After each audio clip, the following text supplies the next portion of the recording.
I love talking about 108 win teams. Do you know why? It's a very specific number. 108 wins because the Mets won 108 games in 1986. So you got to hold them up as a part it's of an exclusive club, you know. Right, there's not that many teams. Well, there's that also won the World Series. That also won the World Series. Of course, the Yankees outdo the Mets because they have two teams in Three. this category.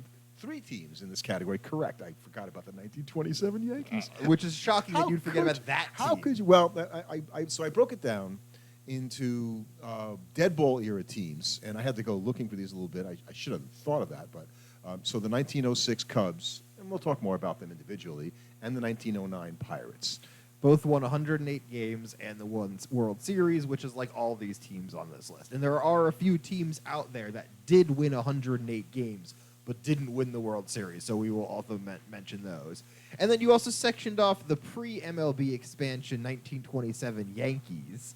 Yeah, I just wanted to make the distinction that team obviously has been still held as maybe the best team of all time, and they did it before expansion. What does that mean? I don't know. I'm not even sure how it factors in, other than there were more baseball players playing after that by the time 1969 right. And then you had four teams since the 1969 expansion, which are the 61 Yankees, the 75 Reds, the 86 Mets, and the 98 Yankees. Now, there were a few teams that also won 108 games, famously. Or more, famously the 1954 Indians. They won 111 wins. 111 games. The 2001 Mariners won 116. And the 2022 Dodgers also won 111, but all of them didn't make the World Series. Oh, didn't win the World Series. Didn't win the World Series. Well, the Mariners didn't even make the World Series. They lost in the first round. And then the Orioles won 109 and 53 in the 1969. They lost to the Mets. They lost to the Miracle Mets. So there's been a bunch of teams that have done really, really well, but they weren't able to ultimately convert. That's why you kind of have this exclusive club of like 7 teams that were able to pull this off. Win 2/3 of your games and win the World Series. Now, I do think that it's not as much expansion, but the wild card that makes this infinitely more difficult, because winning 108 games when you immediately go to the World Series is a lot better a reward than winning 108 games and then playing through 3 rounds of the playoffs. Right. So I guess the point being, even before divisional play, and that's 1969. Right. So that the Yankees acknowledged that they had to win their league, which they won, and then they won one series. Right. But you say the 98 Yankees probably pulled off a more impressive feat because they had to win probably a divisional and a championship series. Right, they won 3 rounds in order to win the World Series. Right, and now because of the wild card game. Maybe 4. Well, the thing is, because of the wild card game and how it's structured. Or series now, it's a series. But it's highly unlikely that a 108-win team would have to play in that round. Right, because thinking you'd have to finish second for somebody somehow. who won more. Or you'd have to have 2 other division winners that did better than that.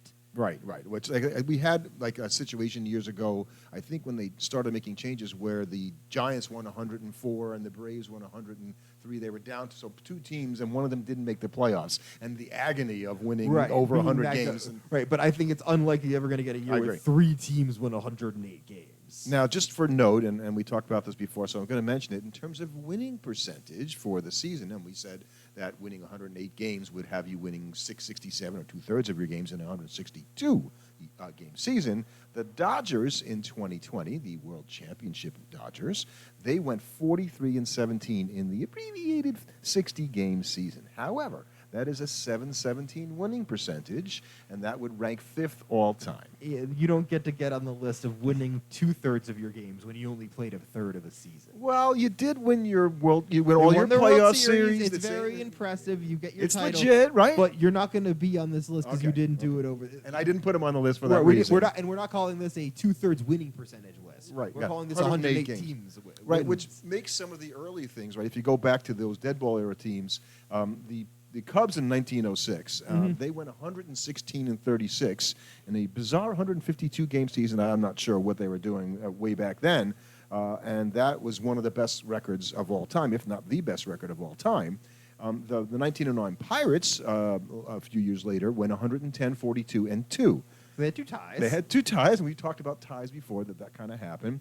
And you had the Hall of Famers on the team, and I thought that might make it okay, do we lean to a team? So I don't think it really matters when it comes down to it. You had 4 Hall of Famers on that Cub team, Tinkers to Evers to Chance. Okay, and Mordecai Three Finger Brown was the pitcher. It's also the kind of thing where because they were such a good team and they won the World Series, those guys became it's a cyclical thing where we think more highly of them because they won the World Series, which is why they're in the Hall of Fame. You always make really good points. That's a really good point. And a lot of the guys I saw playing on that team, their career started in 1894 with the Louisville Colonels. Okay, so we're getting back to pre-1900 baseball, their career spanning. So you talk about, and we'll do this kind of, stats were not all able to be read well all the time and whatnot. So I think that it's important that there are 4 Hall of Famers. I think it's really hard to evaluate those dead ball teams and put them in the same plane. I think it's really hard to evaluate any team that you did not yourself watch play.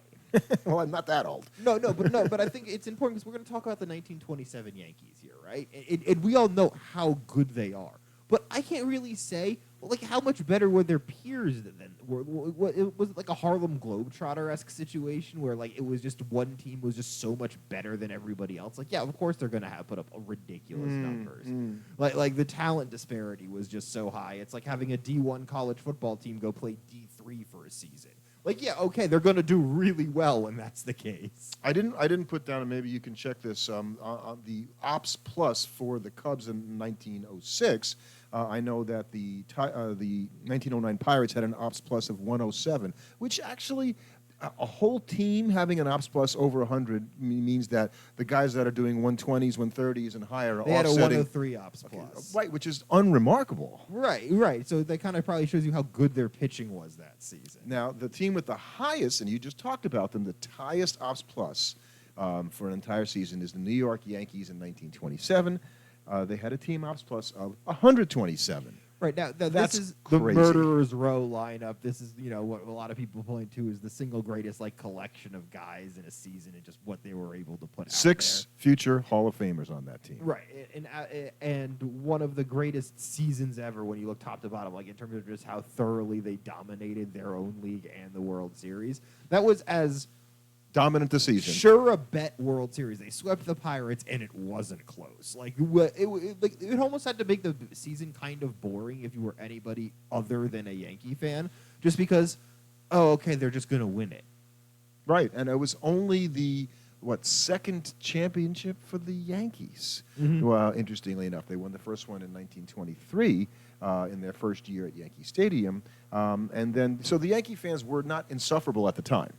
Well, I mean, I'm sure it took some time for that to happen. Just because when you have Ruth hitting 356 and 60 homers and Garrick hitting 373 and 47 homers, you have probably the best 2 hitters in the league. That's got to be fun to watch. And at least we get to see in grainy black and white film, we get to see Babe Ruth swinging the bat and Garrick. We don't see anything about that in the 1906 Cubs or the 1909 Pirates. You're not seeing Honus Wagner, video of Honus Wagner very much. So that doesn't happen. So it would be hard. I had to include the 1927 Yankees with the 127 Ops Plus, and the Yankees have 27 world champions. The 27s are going wild here with the Yankees. So we'll put them aside for a moment. But right, so we can jump ahead to the 61 Yankees, because, they just have another team right on up there. Nobody does it for almost 40 years, but the Yankees do it again. And that team is also renowned as one of the greatest teams of all time. I mean, you look at that outfield, because at the time, what I think people is Yogi was playing the outfield for them. So their outfield was 3 Hall of Famers? No. Because Maris is not in the Hall of Fame. Right. And people say that all the time, and if you look at his career stats, and he's a real borderline guy. Right, but you're I can see why he didn't get it. Well, when you have to compare the other people he played around in the outfield. He did win MVP, so it's not like Roger Maris was only 61 home runs, which I think a lot of times people have boiled down his career to. But no, he's not a Hall of Famer. Mickey Mantle was, though. Mickey Mantle was a Hall of Famer, yes. And so they had 3 future, they had, what is it? The 61 Yankees had 3 future Hall of Famers, yeah. Right, they had also had Whitey Ford, and they also had Ralph Terry as pitcher. Ralph Terry, but Ford was a Hall of Famer. Mantle and Berra, I think, are the 3 that I had. And right, those guys. Terry had a great season. Terry was not a great player. He just had a great season. He had a great year that year. Great year. I think he's got 11 career WARs. So I don't think he's and he went 16-3 that year. So most of it came that season. So the Tigers actually scored more runs than the Yankees, however, in 1961. which is kind of interesting because it's the only circumstance here out of all the teams we've mentioned where the team They weren't the top offensive team in didn't the score league. the most runs. So that's interesting. The Yanks, though, had the higher ops plus at 109 than any other team. But I got to say that if I look at it from in that way, because it's pre-expansion, it's a lot like 1927. I think the 27 Yankees. So would do you want to probably argue the 1975 Reds might have been more impressive in some respects then, doing Yes. it after expansion? Yes. And without a DH? Yes, the only thing about the 1975 Reds, and they had guys on the team. They had 3 Hall of Famers and Pete Rose. And Peter. They also had George Foster, certainly not a Hall of Famer, and Dave Concepcion, Who were also very good hitters. Really, Concepcion gets he's kind of a weird guy that is not in there with his 40 career WAR. Anyway, but he's probably not. But great defensive Right. shortstop and sort of a linchpin on that team. They didn't have any Hall of Fame pitchers on that team, and I think Well, they were known as a pitching team. They were the big red machine was not a big red pitching machine. No, that was a big red hitting machine. It And was. when you have the team OPS of 108, when you have the pitcher hitting, that's incredibly impressive considering that they were second to the 61 Yankees who had a DH. So think about how much The Yankees didn't have a DH in '61. they didn't. The Yankees. DH came in '73. Oh, you're right. I didn't realize that. Okay. So that's also impressive. What to me makes the Yankees in 1927 of a 127 with the pitchers batting. Now pitchers were better hitters at that time because it was more required of them than it became. They actually had to do that. Everybody was raised as a hitter. Yeah, they kind of did. So so the team that we haven't talked about, and that's because we always like to save our. Well, actually, we haven't talked about the '98 Yankees. No, either. yeah, we just haven't mentioned this team in terms of reality yet, because you got the '86 Mets who ran away with the National League that year. They got off That was to such a fun season. They went 2-3, and they won 16 out of the next 20 games, and they never looked back. Right, and they just ran away. They scored more runs than anybody in the NL, and they did. They had a team OPS of 106 plus. But interestingly, they didn't have that many Hall of Famers for such an impressive team, because they had Gary Carter. That would be the one. Right, that's because Keith isn't a Hall of Famer. Keith isn't a Hall of Famer. Doc Gooden, sad story, not a Right. Hall of Famer. Darryl Strawberry, wished he could have been, but is not a Hall of Famer. Right, they didn't make it there. So it's like really Keith's the only guy that could get in. So at most they're going to have 2. I agree with you. But that's still an outside shot right now because it is only 1. So I think it's interesting because that was a team that was so dominant that season, and we Met fans at the time thought it was going to blossom into years of excellence, and it fell apart relatively quickly. They got hurt in '87, and then they traded all the pieces away. Well, by- no, they got back to the 89. they got to the National League Championship Series in 1988, and I told you, I was sitting on third base, telling Gooden not to throw Mike Scioscia a fastball, which he prompted to do, and Scioscia hit it out of the park, and Oral Hershiser was the rest of the story. That the whole playoffs, that whole year, actually. So that was the end of that. Would have been, Met Then they broke dynasty, 'em up. one team, 1 year, and so they. I don't think they would probably match up with the 1998 Yankees. No, that's a very, very impressive team, given that there are also only 2 Hall of Famers on that team. Well, so far, unless So you're a believer that Andy Pettit's going to get in one Or day, Posada. or Posada's going to get in one day, Bernie Williams. I think he's the least likely of the Yeah, guys. you named. there's like a He had a great season that year, yeah, though. Bernie Williams was a terrific ball player, and I guess he got overshadowed by the other guys on the team and just fell a little short. But I think he'll get another look at some point in the future, being the center fielder. And even though he wasn't the greatest center fielder, he was there every day. The guy posted, and he turned himself into a power hitter, which he was not early in his career. I think the thing that gets lost in that, as good as that 98 Yankee lineup was, I think it was their pitching that was probably more impressive overall, because they had a lot of really good pitchers on that team, and that made them and then you just got to hand it off to Mariano. Right, and so that always worked with the Yankees. But you can call Pettit a Hall of Famer or not. I think David Cohn was on that staff as David well. Wells. So David Cohn's another guy who Right, should yeah. get a look for the Hall of Right, Fame you had, again. You had Pettit, David Wells, David Cohn, Hideki Irabu, and Orlando Hernandez. El Duque. So Right. what is Hideki Irabu doing in there, by the way? And he had a good year that He year. was 13-9. He was probably the worst pitcher on that Right, staff. right, but I know, and he just gets to carry that around. That I played with the Yankees And when won they 2 were- World Series. and one of the greatest teams of all time. So I don't know if I had to pick, like, could you take all the players from? Let's just take the four teams: the 61 Yankees, the 75 Reds, the 86 Mets, and the 98 Yankees. Like you're gonna play like a Play- series. Can you come up? No. Can you come up with 9 guys? Okay, so who's your pitcher? Out of all, None of those teams had like a particular. well, Whitey Ford pitched for the '61 probably Yankees. the best of that group. He's in the Hall of Fame. Like, so if you're going off Hall of Fame, you pick him. I kind of agree that I'd have to do that. So that's easy. Now, who's your? No, I'm not including the 27 Yankees. And Wade Hoyt was the pitcher for the Yankees and is a Hall of Famer. So you can argue that. But if we throw them in there, it's going to mess things up a lot. Right. Catcher is another pretty easy pick, unfortunately, because it's Johnny Bench. Well, and that's mainly because Yogi Berra wasn't catching in 1961. Right. So that made it even.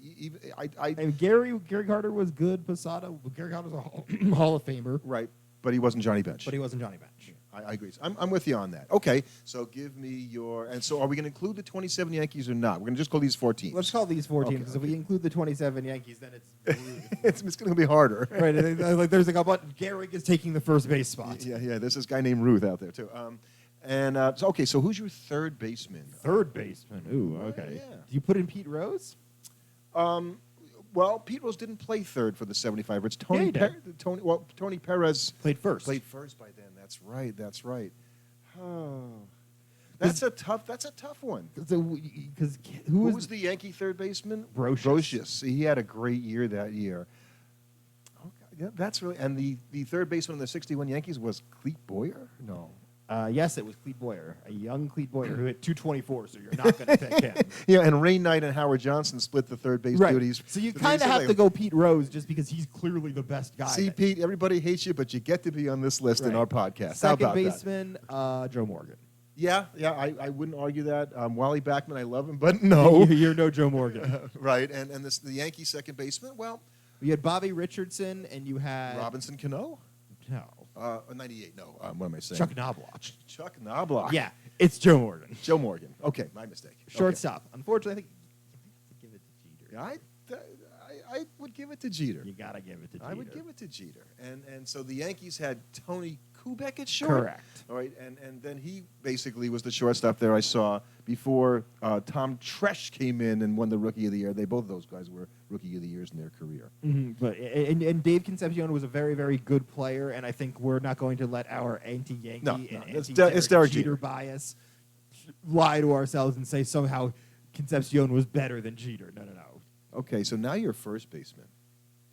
This is tricky because if we're going by who played the position at the At year, that year, the best. you might end up with Tino Martinez. I would pick Keith Hernandez. I think you probably pick I would Keith pick Keith. because he's just an infinitely better defender. Right, and he was such an important part to that team.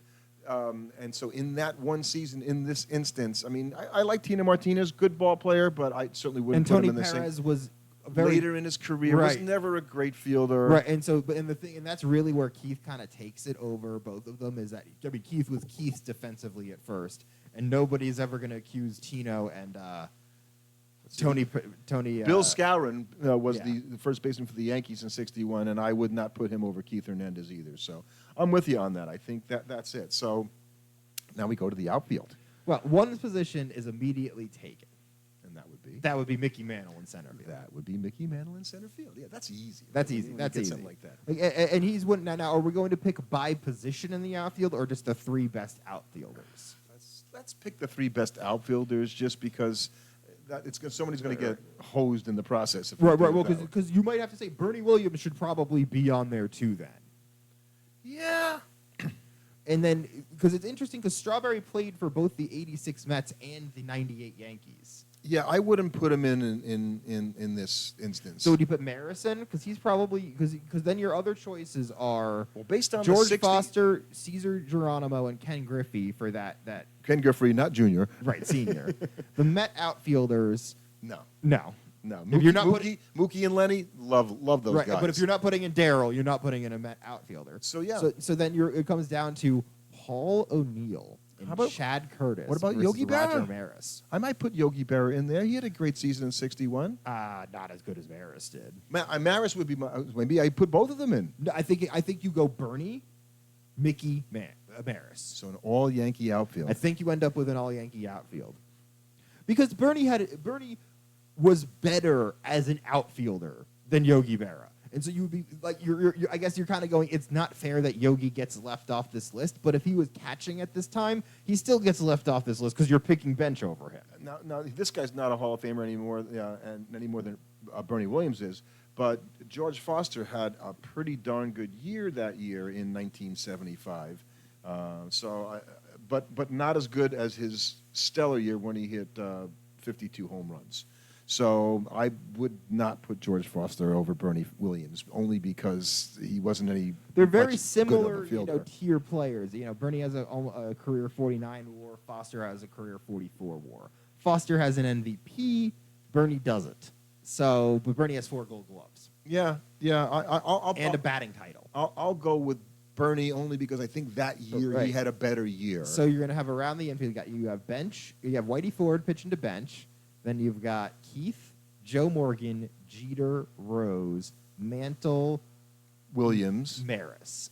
Wenton Williams, Maris. And then Mariano is your closer. Mariano's your closer, and Berra is on the second team. Is the second guy, is your super sub, because he can play catcher and outfield. I think that's a pretty good team. I think that's about the best you could possibly assemble out of those guys. And I guess if you threw in the 27 Yankees, Ruth and Gehrig would certainly step ahead of the guys that are there without any question. But I don't know if any other of the 27 Yankees would immediately because they had 6 Hall of Famers.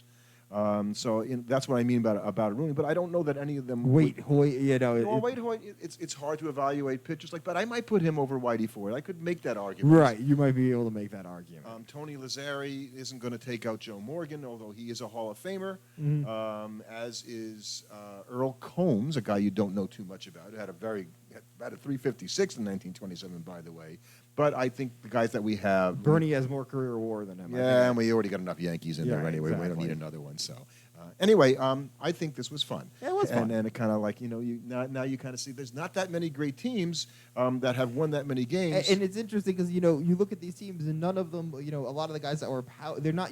The guys that were... You're not having these every single person up and down this team was amazing. Most of them only have a couple Hall of Famers, though I guess that's kind of funny that you're saying only a couple Hall of Famers.